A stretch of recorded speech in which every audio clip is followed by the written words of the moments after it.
E aí, galerinha, tudo bem? Tranquilo? Sei que a gente deu uma exageradinha ali na segunda Revolução Industrial, tá? Mas já te digo que não tem como, tá? Não tem jeito, é mesmo muita coisa. A parte interessante é que isso costuma cair bastante em vestibular, tá?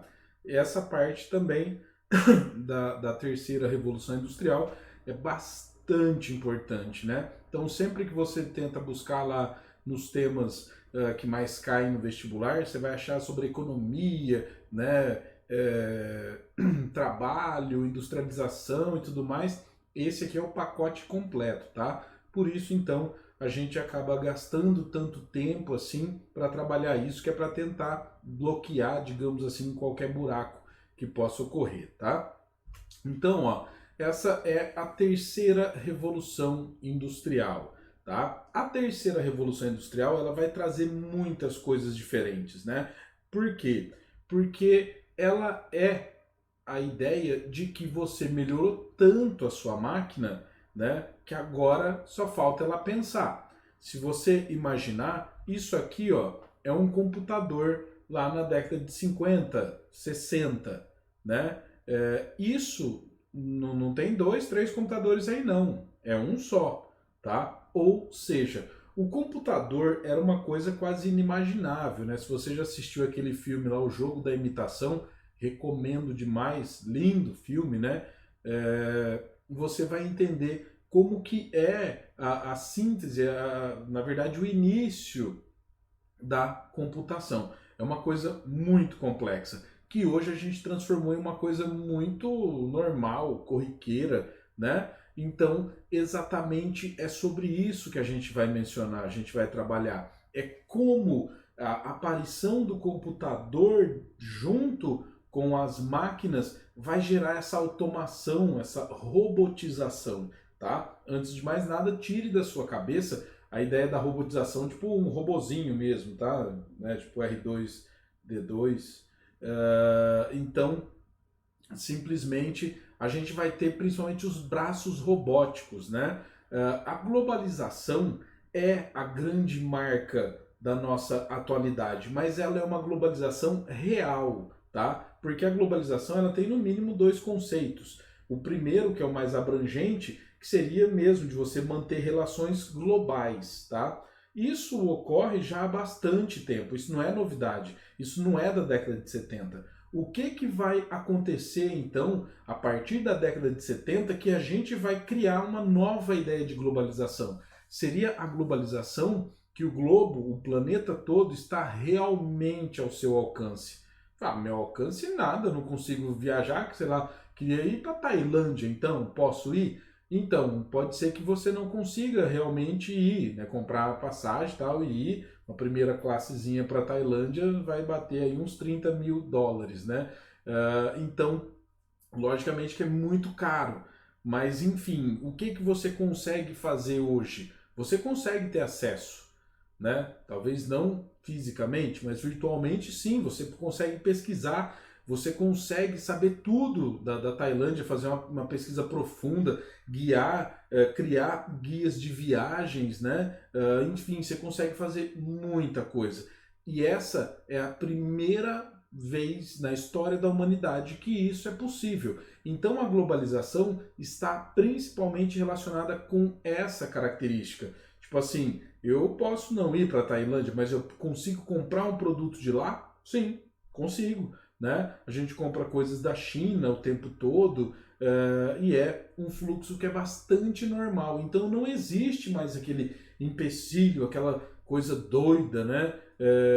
Até no livro do Machado de Assis, o Dom Casmurro, tem uma coisa que é muito interessante, né? Para você notar qual a diferença para a nossa atualidade. Né? O Bentinho ele vai fazer faculdade em Portugal. E daí ele dá uns pulos lá tal no livro e você pode ver que ele passa tipo, o período da faculdade todo lá. E o Bentinho, pelo que ele fala no livro, o Bentinho tem grana, né? Então, o que acontece? Mesmo tendo grana, as viagens eram uma coisa quase inacreditável. Por isso que hoje o turismo ele é tão importante, ele é tão grande, porque foi uma indústria que surgiu do nada, do zero, e hoje movimenta bilhões, trilhões de dólares no mundo todo. né? E isso só é possível porque a gente tem um acesso muito fácil, muito rápido, né? Se hoje é tão caro assim fazer uma viagem, sei lá, para a China, para qualquer lugar assim, imagine então, antes era praticamente impossível, né? Se você pensar tipo em 1800, como é que o cara vai para a China? Bom, a maioria das vezes acontecia igual os imigrantes, né, que vieram da Europa para cá, só vem, não volta, né?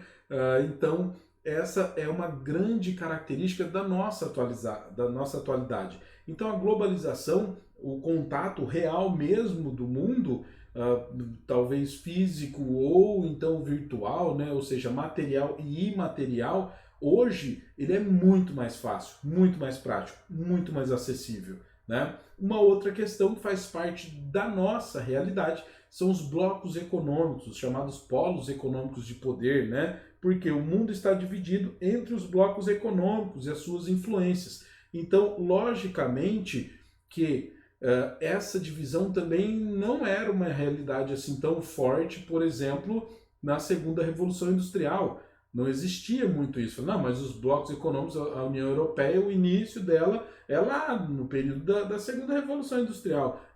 Mas era uma aposta, né? Ela não era uma coisa assim tão normal, tão corriqueira. Na década de 80 a gente vai ter a aparição de diversos blocos econômicos, tá? E por isso que nós, na nossa atualidade, na terceira Revolução Industrial, a gente vai ter um mundo multipolar. Por quê? Diversos polos, então, que vão comandar.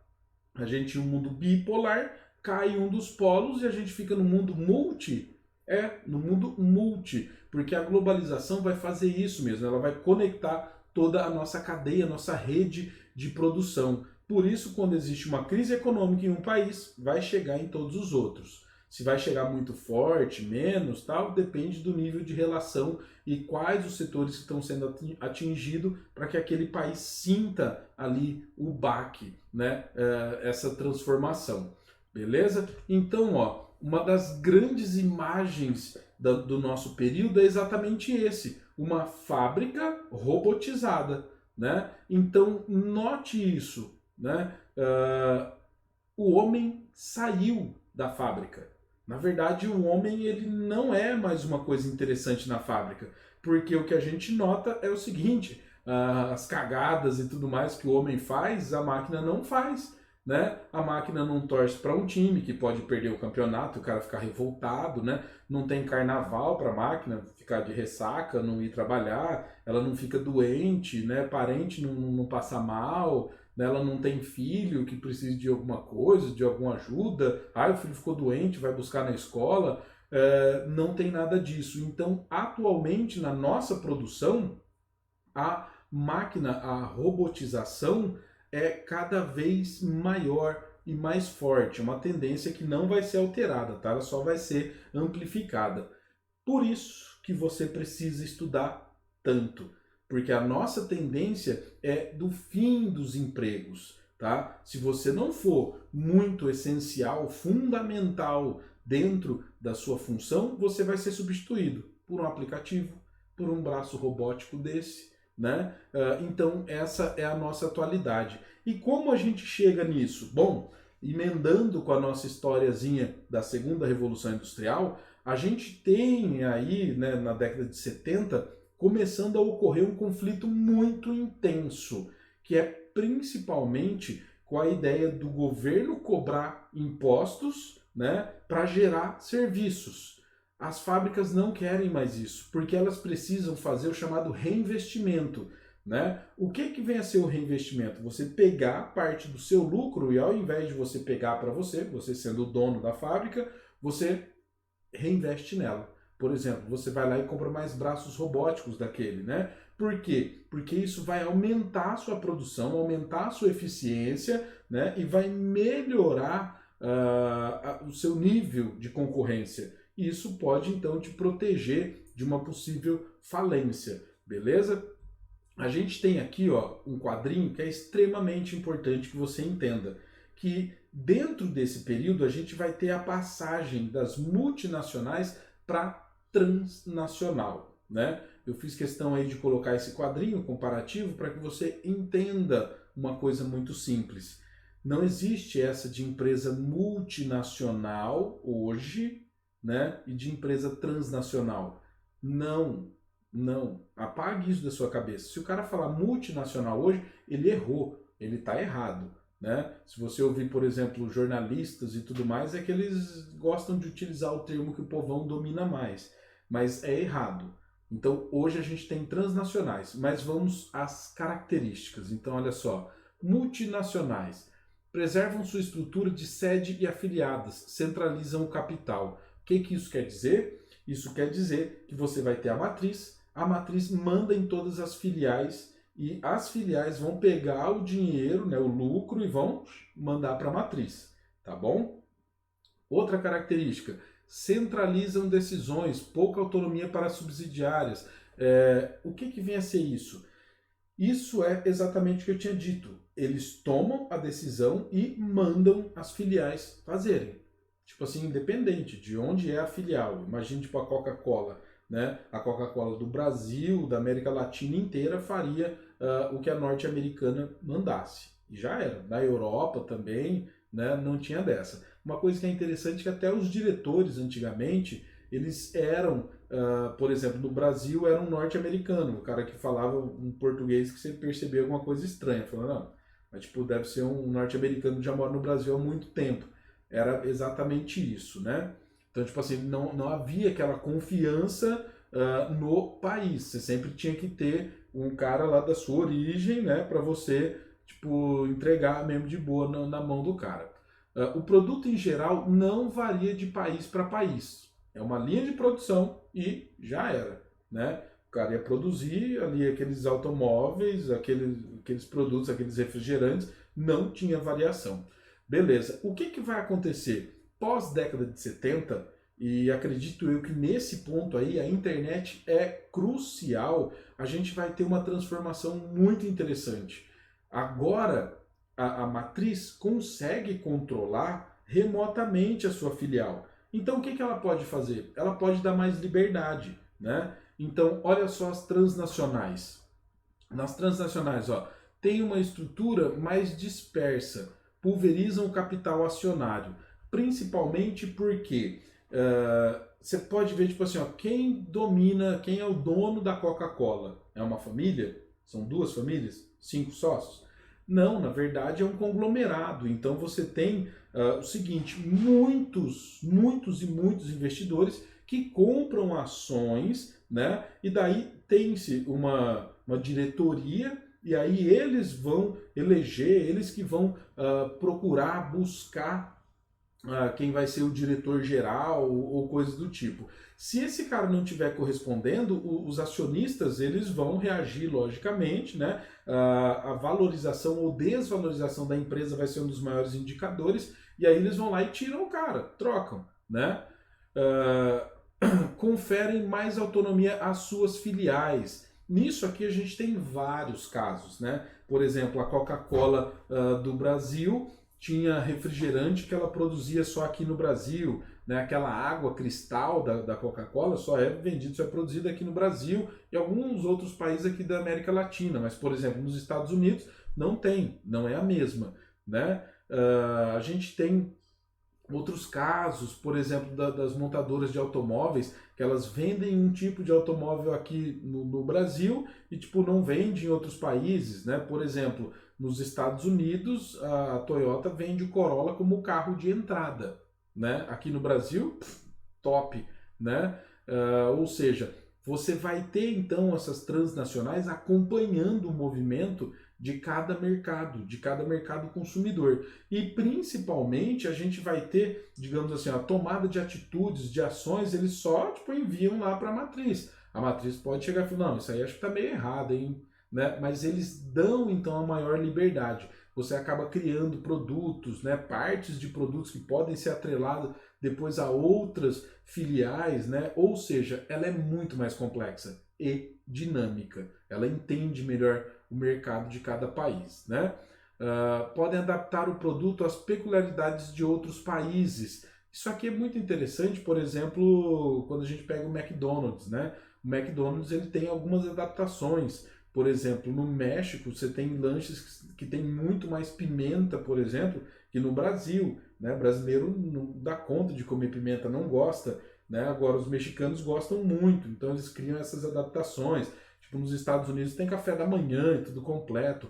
No Brasil tem até alguns lugares que tem, né? Só que tipo aí o café da manhã, dependendo da cidade, não tem. Ou então, tipo, o café da manhã, na verdade, abre, mas vende lanche normal, né? Então existem essas adaptações, mas é lógico, tá? Vamos sempre guardar uma ressalva. Se você chegar e pedir um Big Mac no McDonald's no Japão, não vai vir um lanche com salmão no meio, tá? Vem o Big Mac mesmo, normal, é tudo padronizado.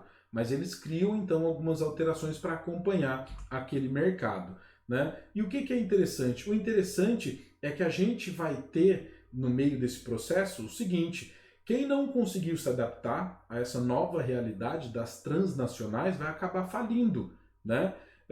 E da mesma forma, você sempre vai ter esse reinvestimento criando inovações que vão trazer uma das outras características do nosso período atual, inclusive das indústrias atuais, que é o desemprego, né? O desemprego é uma característica normal do nosso período e ele vai aumentar, né? É a única certeza que a gente tem. Por quê? Existem dois tipos de desempregos: os desempregos que são conjunturais e os estruturais. Então sempre torça para, se você caso fique desempregado, para que o seu desemprego seja conjuntural, porque conjuntural faz parte da conjuntura, do contexto. Então quer dizer que, por exemplo, na pandemia tem muito mais gente desempregada que o normal. Mas quando as coisas se normalizarem, se é que vão, esse emprego ele vai voltar. Por quê? Porque ele não desapareceu, tá? O que é diferente do desemprego estrutural. No desemprego estrutural, você mudou a estrutura de produção. Então, aquele emprego ele não existe mais, tá? Aqui a gente tem uma série de exemplos disso, né? Esses caras aí, ó, pode ver, tipo, não é exigência ter o bigode, né? Mas parecia ser uma coisa culta ter bigode, usar chapéu, né? Que é o seguinte: esses caras aí, eles são leitores. O que você fazia? Você ia lá, comprava o jornal, só que boa parte da população era analfabeta, né? E aí você chegava, entregava para ele e pedia para ele ler, né? Esses caras eles também poderiam escrever cartas para você, você vai ditando, ele vai lá, né? E eles cobravam para isso, não existe mais. Leiteiro, isso aí, né? Minha nossa senhora, isso aí há muito tempo não existe mais. Retratistas, esse cara aí, ó, essa foto aí nem é tão antiga assim, mas esse cara é tipo aquela foto artística e tudo mais, né? Mas acontece que até pouco tempo atrás as pessoas não tinham máquina digital, né? Máquina digital, ou então de filme, ou então celular. Então, sim, né, ser retratista era um emprego e não era dos mais besta não, ganhava bastante dinheiro. Aqui, vendedor.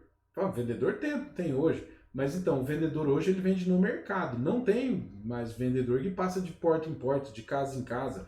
Tem o cara que passa lá, tipo, com o caminhão anunciando. Tá, beleza, mas esse aí é o representante de uma fábrica e ele passa para vender de casa em casa, né? Cá entre nós, as cidades não eram do tamanho que são hoje, não eram complexas como são hoje, né? E você consegue centralizar mais fazendo através do mercado, né? As pessoas vão até o mercado. Essa aí é uma datilografista, né? Minha mãe deu aula de datilografia, eu aprendi pra caramba com esses dedos aqui. O resto aqui não rola não. Minha mãe até hoje tem raiva disso. Mas enfim. Então isso aí é uma coisa que desapareceu. Você não tem mais tipo escola de datilografia, né? Não tem mais curso disso. Mas enfim, é muito doido ver quem manja de fazer. Aqui uma mais recente, né?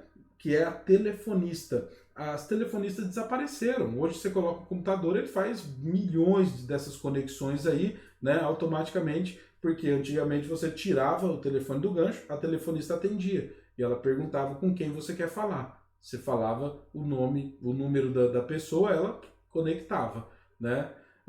Então, exatamente essa função, esse serviço desapareceu. Ela podia ouvir a conversa inteira. E essa aí eu coloquei só para fazer uma menção, né? Só para a gente notar. Ó, entrei em pânico e desliguei. Que tipo de empresa deixaria uma pessoa de verdade atender o telefone? Que é exatamente o que está acontecendo, né? Esses negócios de reclamações aí e tudo mais, a gente, em pouco tempo, a tendência é desaparecer, principalmente com a inteligência artificial, né? Então, tudo isso, tipo assim, as Siris aí da vida, a tendência é que elas cheguem a substituir, então, esses serviços, né? Tipo assim, só de você falar, ela consegue entender o que você falou e simplesmente atender a sua necessidade, beleza? E daí a gente chega até o ponto do neoliberalismo. Deixa eu só rebuscar isso para vocês. O que vai acontecer então? Essa tendência aí de reinvestimento, de melhorar a eficiência da sua indústria, ela vai gerar um impacto muito grande no keynesianismo. Por quê? Porque os caras vão chegar e falar, oh, gente, o negócio é o seguinte, né? O keynesianismo ele vai chegar no ponto de ser chamado de welfare state, ou seja, o estado do bem-estar social, né? A geração de serviços e tudo mais. Só que isso acaba pesando muito sobre a indústria, porque a indústria precisa de pagar impostos. Então o que eles vão fazer? Eles vão falar, ó, não rola mais, não tem mais jeito. E daí o neoliberalismo vai surgir, tá? Lembrete para você, pelo amor de Deus, não se esqueça disso. Neoliberalismo despenca em vestibular. Neoliberalismo é uma coisa, liberalismo é outra, tá bom? Eu sei que você deve estar ouvindo falar disso no Facebook o tempo todo, liberalismo, liberalismo. Não, todos eles que falam liberalismo, eles estão errados. O neoliberalismo é uma releitura do liberalismo, tá? Existe sim essa relação, mas um é um, outro é outro, tá? Então, principalmente, vamos ressaltar essas diferenças. Olha só, mínima participação estatal nos rumos da economia de um país. Essa primeira frase faz toda a diferença. Por quê? Tá vendo? Mínima. Mínima, ó. Mínima. Mas tem uma participação, então, do Estado nos rumos da economia. Por que essa mudança? Porque até então era não intervenção do Estado na economia, né? O liberalismo. No neoliberalismo, você precisa então do Estado dar uma olhada no que está acontecendo para que você não tenha outra crise de 1929, né? Pouca intervenção do governo no mercado de trabalho. Por quê?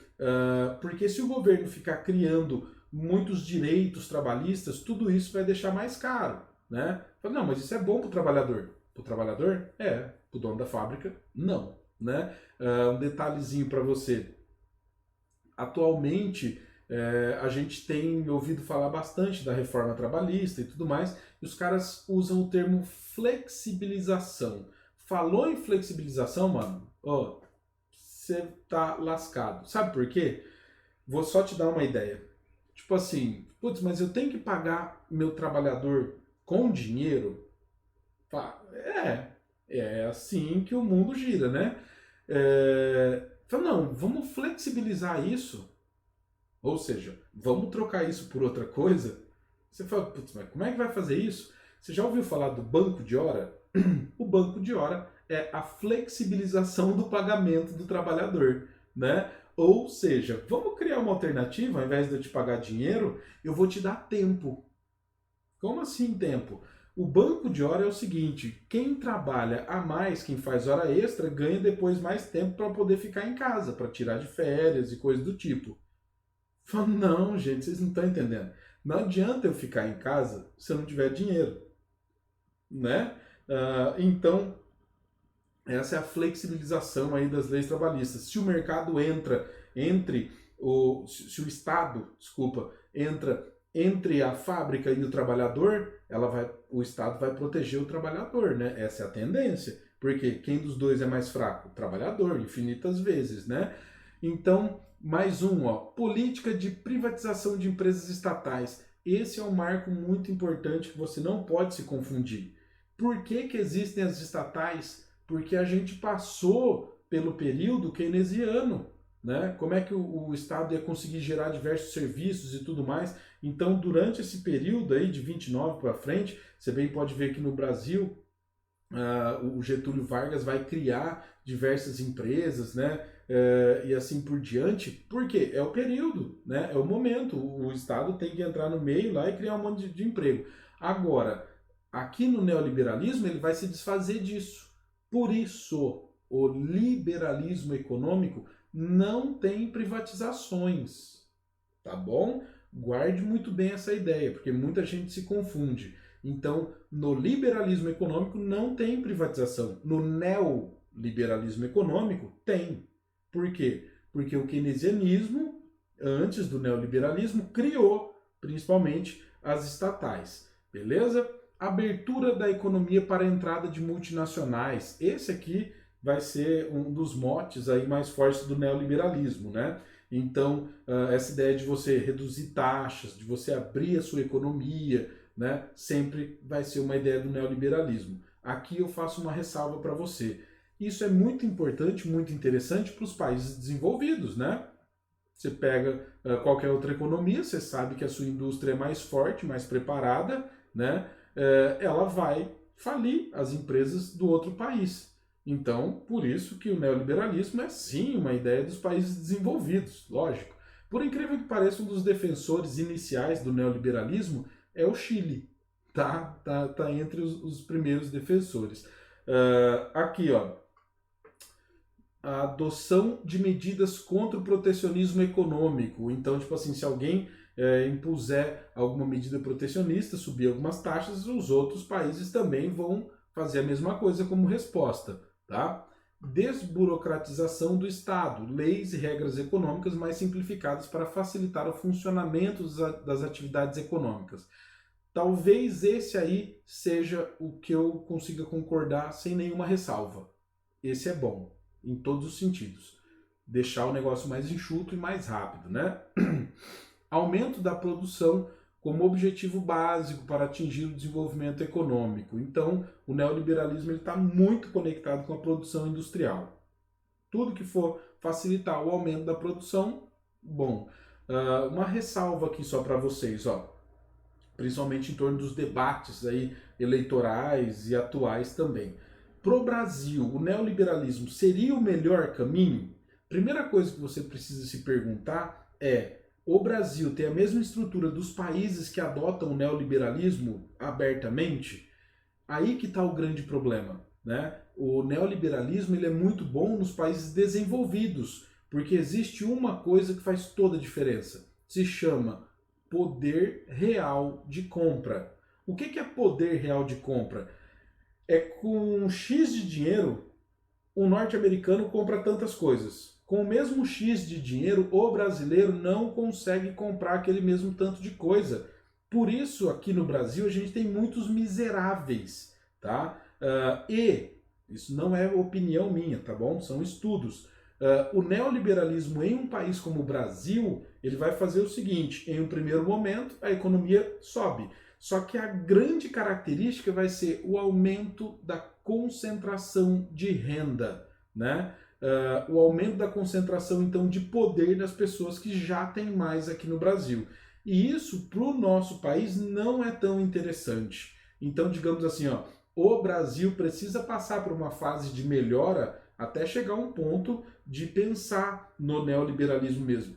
Infelizmente, a gente precisa que o governo dê uma força, dê um apoio, gaste dinheiro, gere empregos para que a nossa economia gire bem, né? Por quê? Porque até nos países desenvolvidos você tem, tipo assim, ó, a NASA, o exército norte-americano, sendo os maiores financiadores de pesquisas do país. Ou seja, isso é ou não o Estado gastar? É, o Estado gasta. Né? Então, se nos países desenvolvidos existe o gasto estatal, por que nós, que somos emergentes, não devemos fazer isso? Tá? Só uma breve ressalva. Beleza?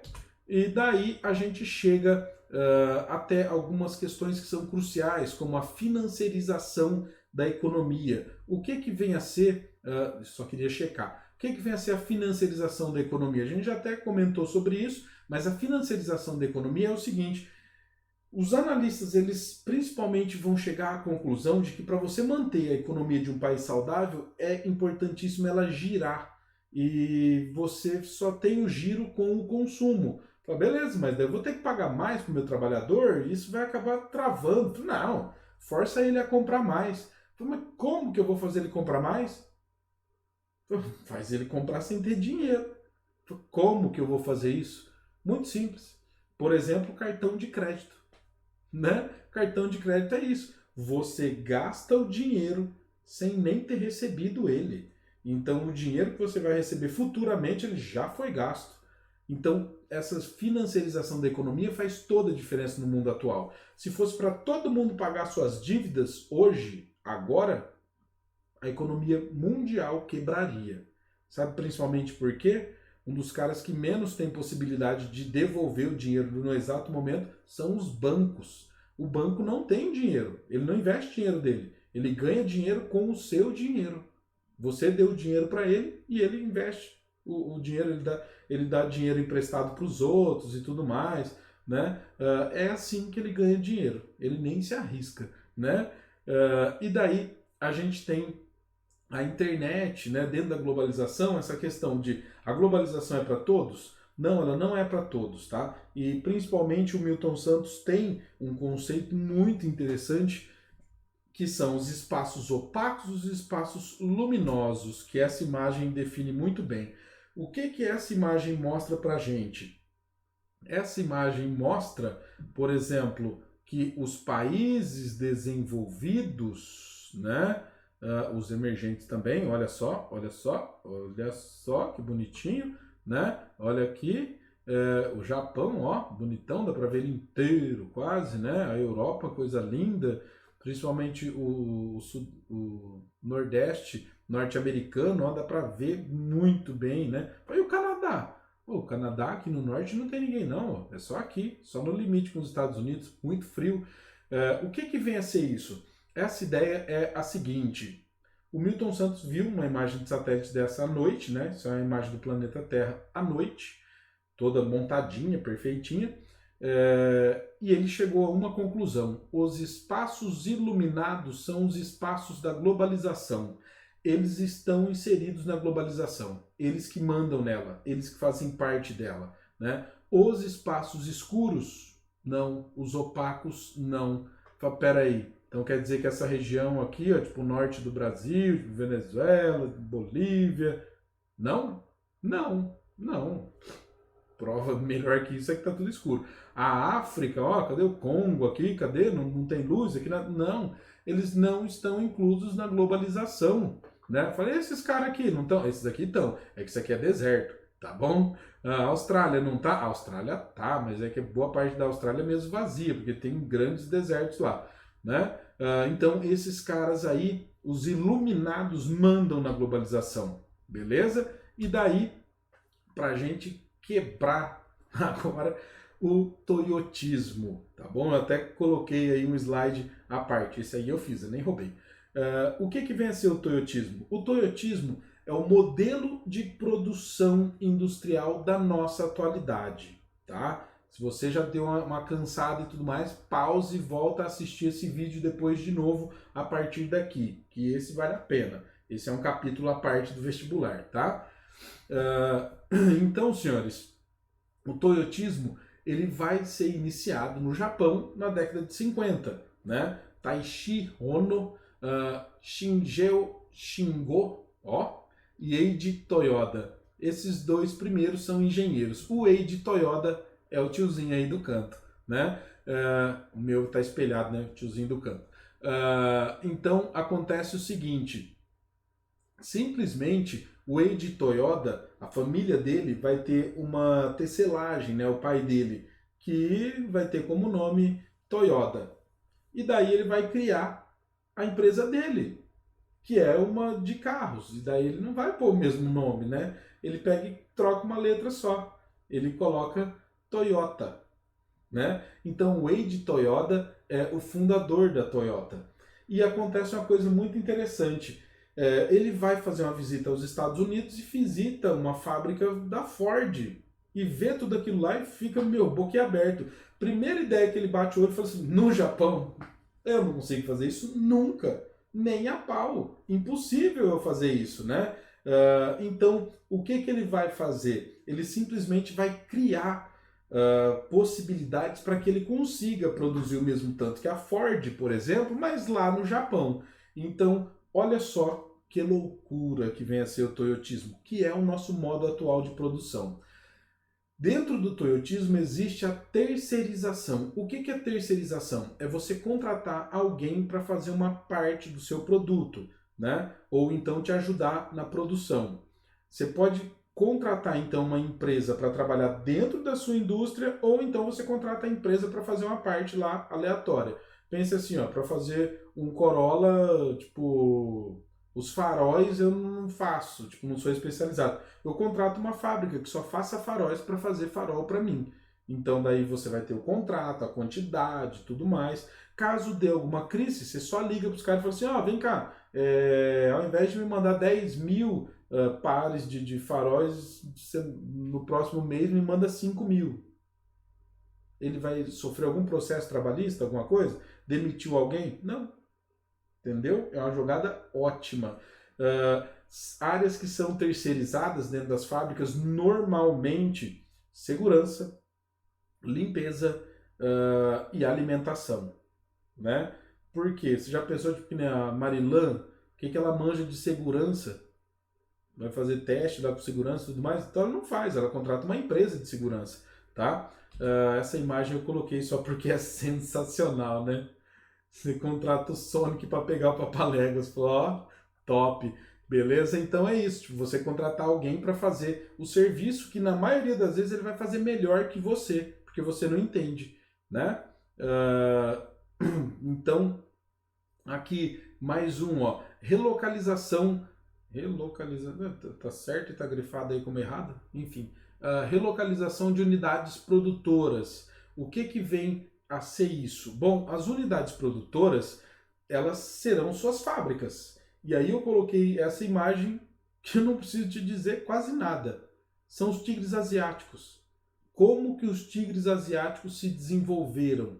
Exatamente atraindo fábricas de dois países, do Japão e dos Estados Unidos. O Japão se desenvolveu atraindo fábricas dos Estados Unidos. Então, digamos assim, ó, esses caras são especialistas em criar melhores condições e vantagens para atrair fábricas norte-americanas. As fábricas norte-americanas vão para lá e simplesmente ganham muito. Por que todo mundo vai para a China, para essa região aqui, ó, né? Aqui nem aparece inteiro, tá? Mas essa região litorânea da China são onde existem as zonas econômicas especiais. Por que todo mundo vai aí para essa região? Porque você consegue pagar quase nada para o trabalhador, eles não cobram imposto, né? Tipo, uma maravilha para a fábrica, é muito bom, ela ganha muito dinheiro, né? A mecanização flexível. A mecanização flexível é um termo bastante complexo, né? Mas o que se entende por mecanização flexível? Primeiro, aquela linha de produção do Fordismo, já era. Né? Essa parte aí, ó, nessa parte especificamente, por causa dos braços robóticos, você coloca os carros no chão e faz eles passarem aí por esses trilhos, né? Só que boa parte dos processos de montagem, igual pintura e tudo mais, os carros não estão no chão, não. E outra, o que impede dessa linha aí fazer uma curva, subir, né? Então é muito fácil, muito prático. E outra coisa, essa mecanização ela é flexível porque os braços robóticos e até os processos produtivos vão seguir uma cartilha. Então quem falou que o restante do carro vai ser montado aí dentro dessa fábrica? Quem falou que tudo que eles estão montando foi feito aí dentro? Então você pode mandar para qualquer lugar do mundo. Por isso que hoje a gente chama de montadoras de automóveis, né?